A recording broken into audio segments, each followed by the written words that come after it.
VR is a future, yeah, but we maybe don't know now when this future will come, you know, and when VR technology becomes mass technology, and we will use it every day, not just for fun, not just for gaming, or now we have a lot of cases for education, yeah, we know such cases.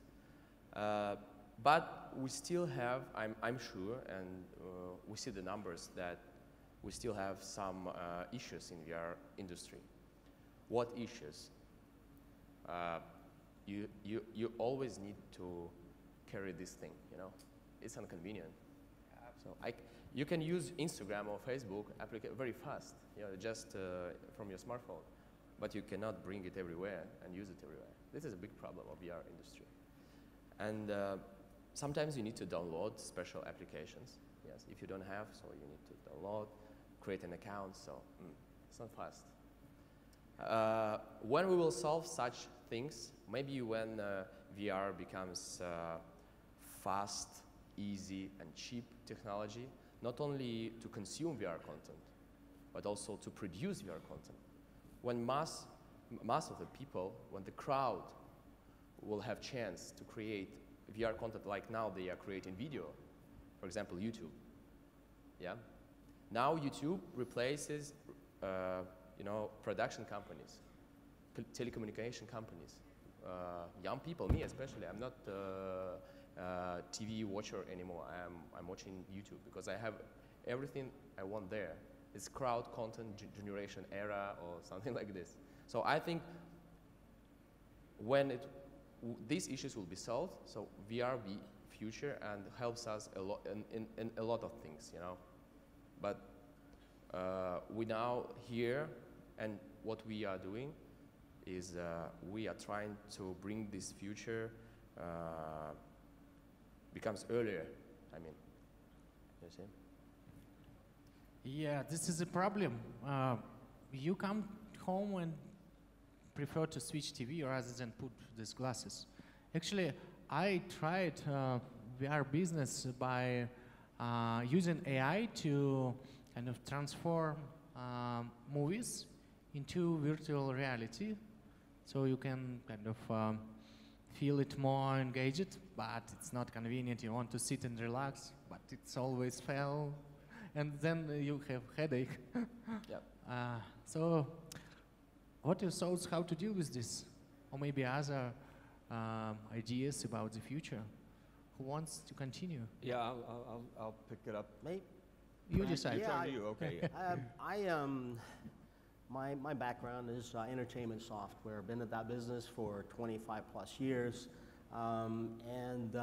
VR is, to me, a natural extension to that business. It's another hardware and looking at some of the stats, I was just looking at some of the stats, pretty much every reputable company, you have IDC, DigiCapital, Citibank, it's from now until 2020, it's going to quadruple in size.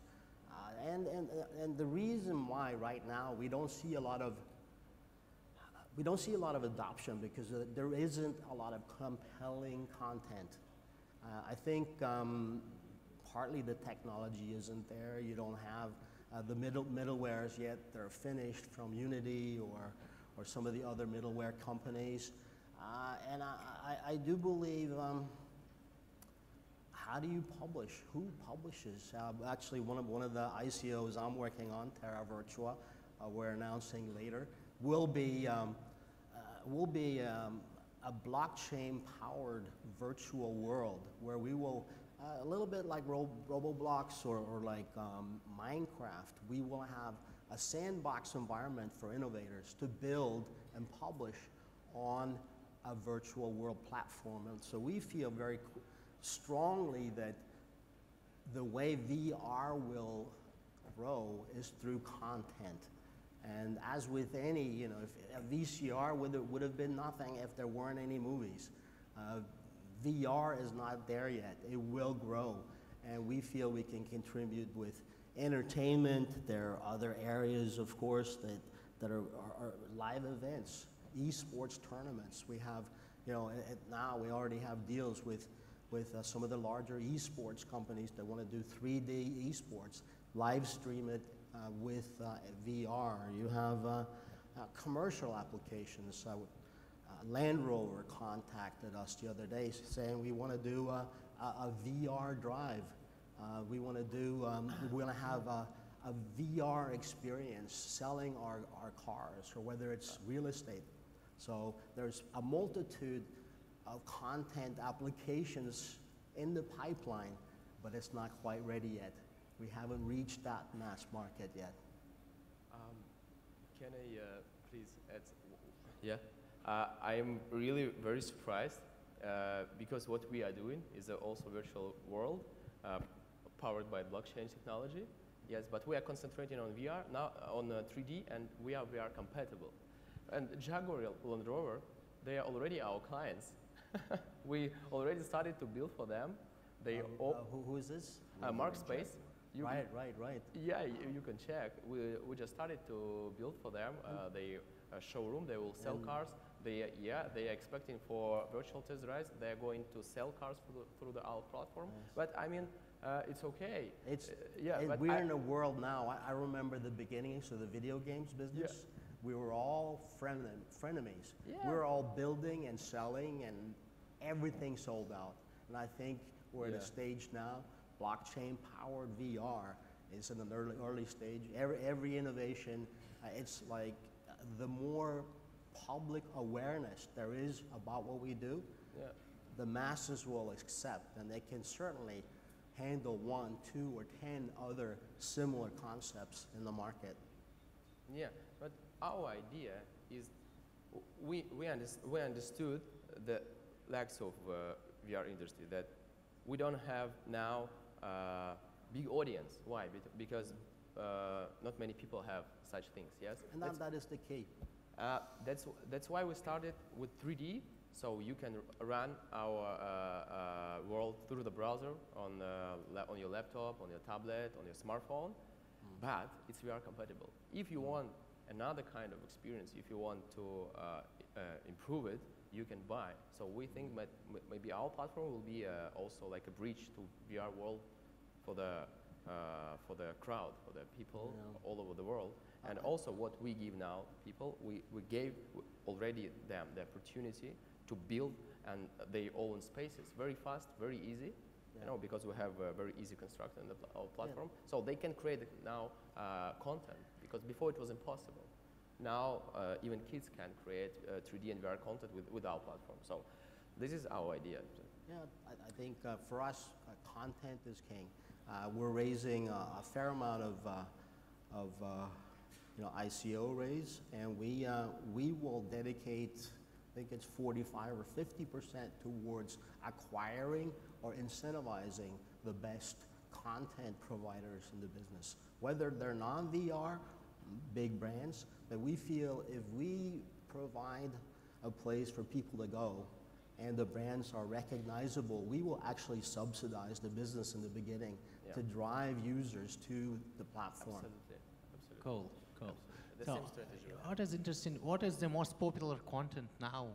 And what is, it's a good point that it's kind of not convenient to wear this stuff. What kind of content can kind of overcome this problem, technical problem? And what are technical solutions? Any ideas there? Yep.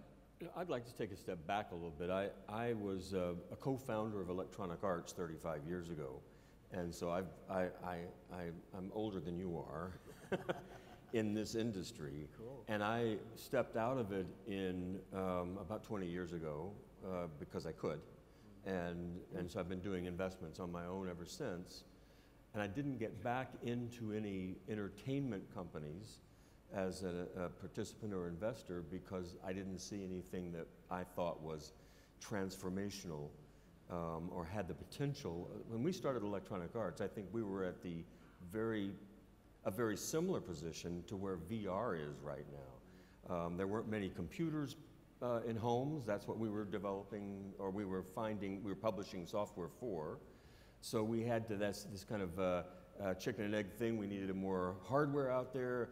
So it turned out that our software, content was always king and still is, and our software drove the sales of home computers. We kind of had to have that happen. I think we're at the same point with virtual reality, but I did find a company that in the entertainment space, it's a location-based entertainment. It's a company out of that spun out of the Fraunhofer Institute in Germany, and it tracks to within 1 millimeter the location of anybody in a space that is within 1 millimeter. Anybody wearing a headset in the same space can be in the same virtual reality. So there can be it can be a social interaction in virtual reality. It has to be out of the home, and of course people don't have to own the headsets because the location, the venue, who is supporting this interaction, social interaction in virtual reality, provides headsets for everybody that's in it. I don't know if any of you are familiar with the VR coaster. Are you familiar with VR coaster? It's vaguely. It's a subsidiary of the fairly secret German company that owns the roller coaster industry. It's called Mack Rides. They are the largest roller coaster manufacturer, and they're a 270-year-old company. They weren't making roller coasters that long ago, but that's what they've evolved into, and they basically own that market. So what they've done is provided, they created a company called VR Coaster, and they provide headsets to people who are riding roller coasters.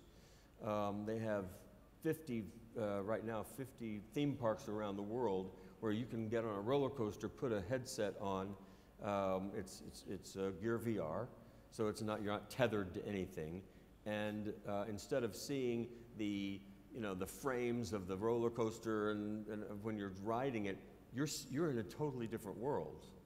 But you're feeling, you're on the roller coaster, you get, and it's all the content's all coordinated with when you're doing you're going up over a thing. There's a motion device that's synchronized with the absolutely. VR, right? So you are, every car in a roller coaster has a device that will connect with it's actually Bluetooth, connects with the headset. So if you're in the last car, you have a different experience than if you're in the first car.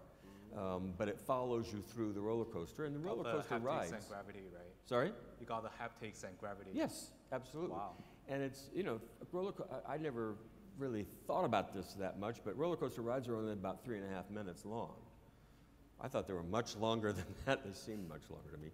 But anyway, so VR Coaster has already started using, that application for virtual reality. Well, the company that I became a part of, called Holodeck VR, in Germany, is now we have one installation in Mexico City where we have a space in an upscale mall in Mexico City with nothing in it. But you go in and you get headset put on, and then you pay for a 5 or 6 minute experience. Either we have a haunted house you can walk through, but there's nothing in the room. You're just experiencing the virtual reality, and you can, in that particular case, you can go with friends, you can see each other, you can interact as you're walking through a haunted house. We also have some of our own content, games that you can play. One is I have to say a copy. It's of Pac-Man. So you become Pac-Man and you run down, because you're not tethered to anything. You can run down the hallways or of the Pac-Man maze. You were Pac-Man, so you're acquiring the gold coins that are in the way and avoiding the ghosts that Pac-Man game used to have. Everybody knows how to play it, and it's actually fun because you're actually moving fast and acquiring these coins as you move along through the maze. And it's time limited. That's a very popular game right now. So I see social, as the market's developing and people aren't buying the headsets in the numbers that everybody had hoped, still I think that venues who will provide headsets to people and then an experience that they fully enjoy is a way that's going to help break the market open. But content is still an issue. But having a social gaming experience where we can track up to 100 people. In a room this size, we could track 100 people within a millimeter of each other all at the same time so they can be in the same virtual reality. And that has tremendous applications for education. One thing I was going to say, another highly useful use for VR is medical technology. I've seen demos where doctors are using headsets. They can actually, with computerized robots, actually be in another room and perform more skillful surgery than if they would do it themselves. And this is with VR. And it could be done, on the other side of the world through computer technology. Let me give you another example for training.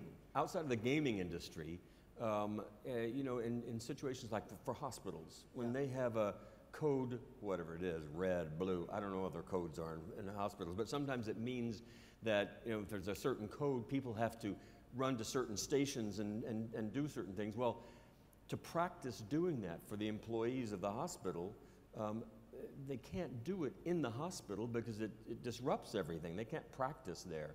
So off-site in a big room, everybody can put on headsets and be in the same virtual reality, which looks precisely like the hospital. It's built, the graphics are created that replicate exactly what the hospital is, so that people can collaborate with each other and go to their posts and do whatever they need to do and practice training for emergency situations. Same thing we're talking with airports. The Munich airport is talking about building using one of their hangars for people in there to train for, well, to be honest, emergency situations like terrorists in the airport. Recreate the Munich airport and various aspects of it, and then have people train on how they react if there's an occurrence of a terrorist attack. That's something that VR can really benefit in the training sense, and that's not just entertainment. Right. To get back to the original question, where right now, where do we see the killer applications and where VR has been used today? I think after this friendly debate between my colleagues, there is one thing in common between what each of you have mentioned. VR needs social, and a VR experience without social as an element to it is not a true VR experience. And why is that? Because we are social animals, and VR presents us a different world. If we are in this different world alone, no matter how amazing this world is, at the end of the day, we feel lonely, right? And I think this also gets back to our topic today, about where VR could overlap with blockchain. So I'm an investor. I invest in a lot of VR companies, and I invest in a lot of blockchain companies. And social is also the answer where I see VR overlap with blockchain. Because without blockchain, we don't have community. We don't have ICOs. And without social, decentralization means nothing, right? So if we get back to the example of Denise or what Peter has been building, it's all, no matter we are talking about the matrix in VR or the Oasis in VR, it's all social platform. And where blockchain comes into this product or this new world will also be social. So I think social is a connector, is a fundamental connector that connects VR with blockchain, and at the end of the day, the best content on VR will also be social content. Yeah. And so what are the social user cases? Very great. I was going to say one of the benefits, we have a VR gaming platform, and obviously there's a natural fit between tokens and with internal monies, gold, that's been around since the beginning of games. So it's very easy, and obviously we come to the question of what's a utility token, what's a security token.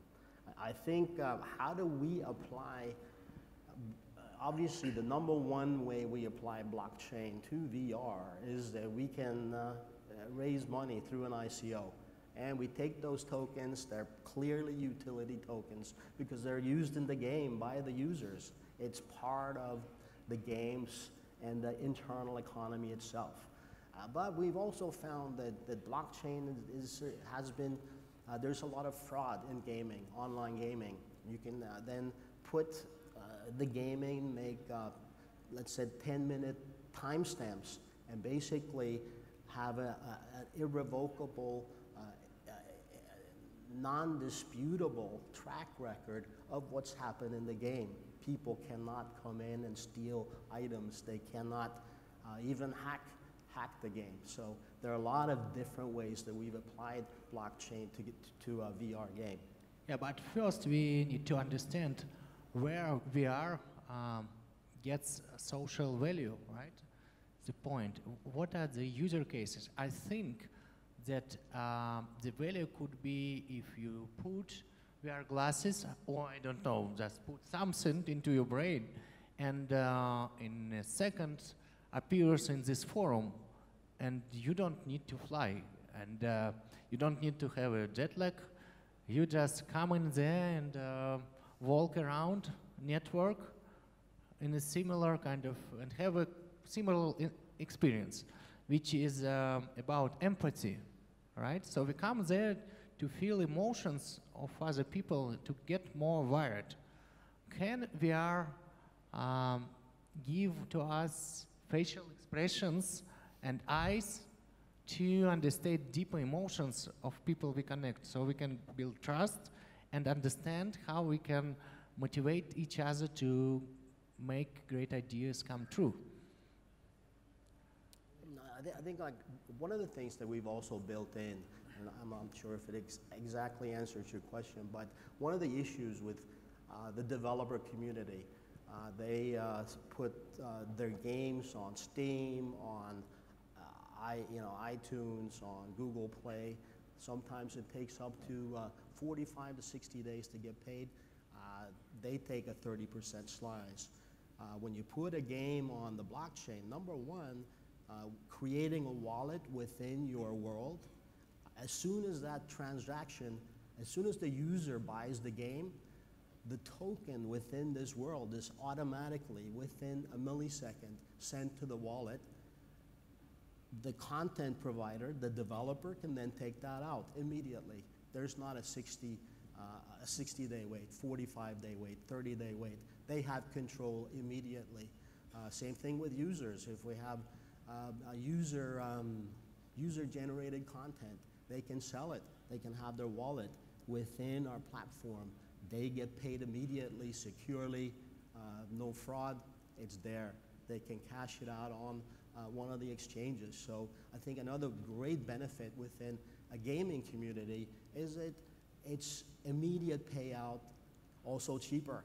I absolutely agree that we need to socialize VR industry, VR applications, and it's the key, it's the way how it becomes popular, and these things, they can improve, they can enlarge the community who loves VR, who loves AR, MR. We don't mention such things today about MR. But I can tell my vision.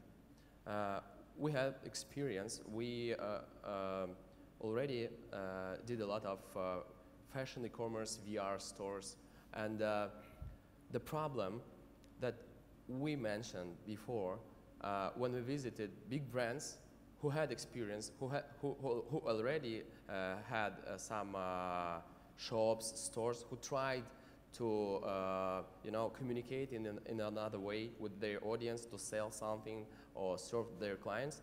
The problem was that there were no audience, because they launched their own website, for example, or own application in VR and tried to sell something, but there is no audience. It's not implemented to some social network or somewhere, and that was the problem in every company we visited. And we understand if we will create something which attract mass audience, so it will be much more easier for the brands to come and receive what they want, and for the people to receive what they want. We need to connect business, we need to connect community, users, game players, I don't know, technology lovers, together in one big ecosystem. And my vision is that we need just remember the history of Instagram, for example. That was an application just to make photos, yes, put filter, that's it. Who could imagine that it becomes the world famous marketing platform, yeah? And now there are a lot of stars, Instagram stars, they have millions of subscribers. Why? Because they are producing content, you know? They're making funny videos or funny photos, you know? People, the crowd now generating content better sometimes than big companies, than big producers sometimes. The same I already said about YouTube, yes, another example. So trust people. We need to give them the instruments to create content. Before, only special companies had such opportunity to create 3D, VR, AR content. Now we should give them such instruments. This is what we are doing now, and we believe if we give such instruments to the crowd, to the millions of people, it will adapt first and will create such a community, such social network, I don't know, and then you will see a lot of cases because people will produce this by themselves. Yeah, do you mean that I wouldn't just transmit video to my Facebook friends? Yeah. I would record my experience so they can kind of take my helm and feel like they sit there. And that's the kind of Instagram with virtual reality experiences of other people. So you come into head of other people and feel, at least see what he see. Yeah. It's teleportation. It's quite transportation, right? Yeah, it's quite simple example. I can tell you that now we have much more power. We have much more opportunities and much more interesting cases, like said before about surgery, yeah, such thing, education, e-commerce, remote working, outsourcing, such things. So I mean that VR can cover a lot of industries, a lot of cases, much more than just streaming videos in VR. It's simple now. And it depends on the market, especially now we are working a lot in Japan.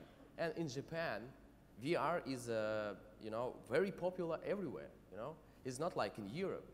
An absolutely different market. They are 2 steps ahead. Yeah.